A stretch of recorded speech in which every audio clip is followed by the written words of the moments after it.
I'm not here to talk to Christians. I'm here to talk to non-Christians who are rational and non-vile. Pull the microphone so we can hear you.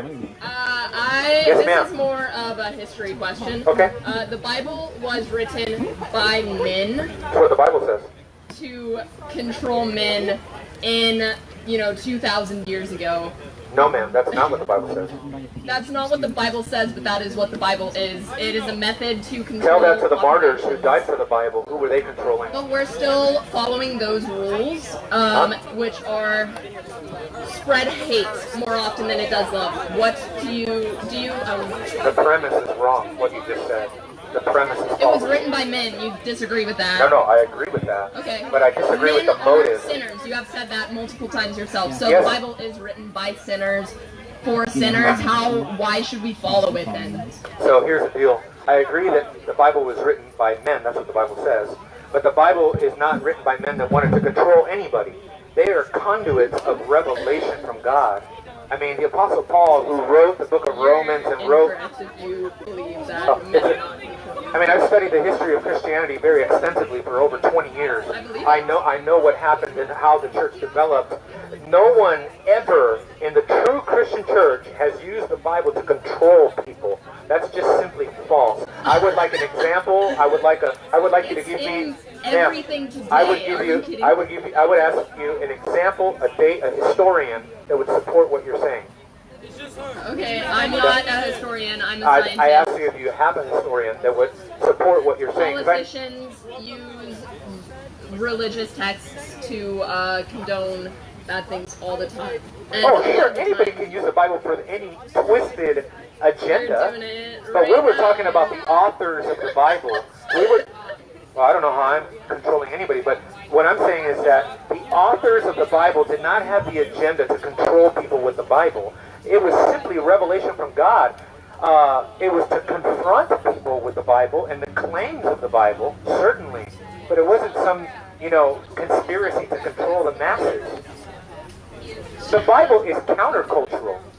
It doesn't succumb to the culture. That's why it succeeded so much during that age.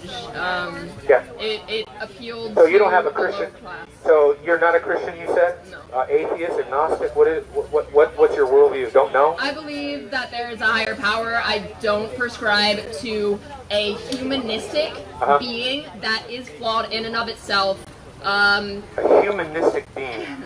God I don't know what you're talking about. Described as a person. He killed so many people. If you want to believe in, He's a personal God.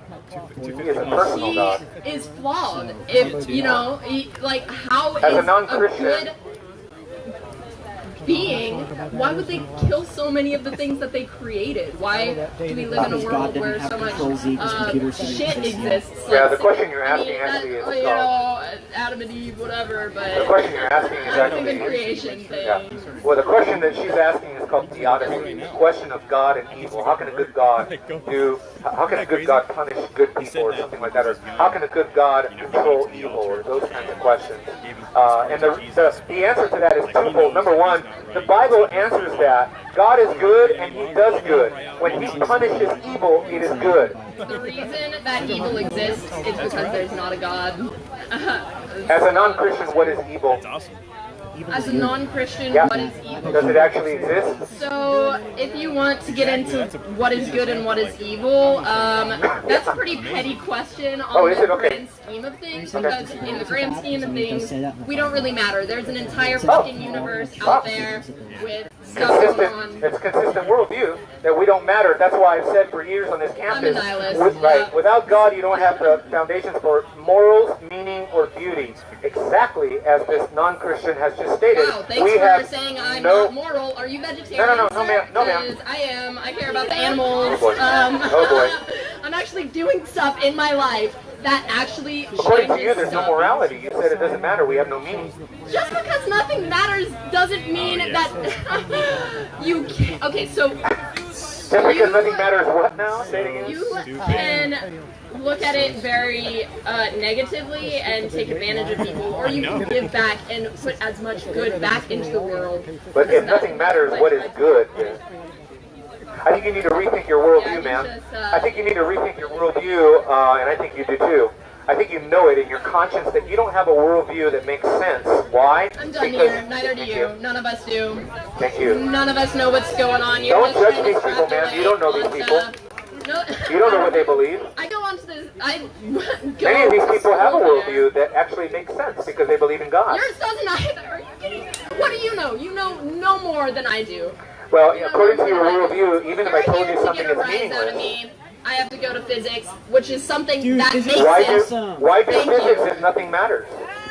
Why do physics if life has no meaning? See, of course, the Bible says people live as if life has meaning, because it does, but not because of their worldview, but because of the Christian worldview. And according to the non-Christian worldview, as you just heard out of her own mouth, we have no meaning. And if we have no meaning, why is she doing physics? If physics is just a random combination of molecules and matter, random does not have meaning.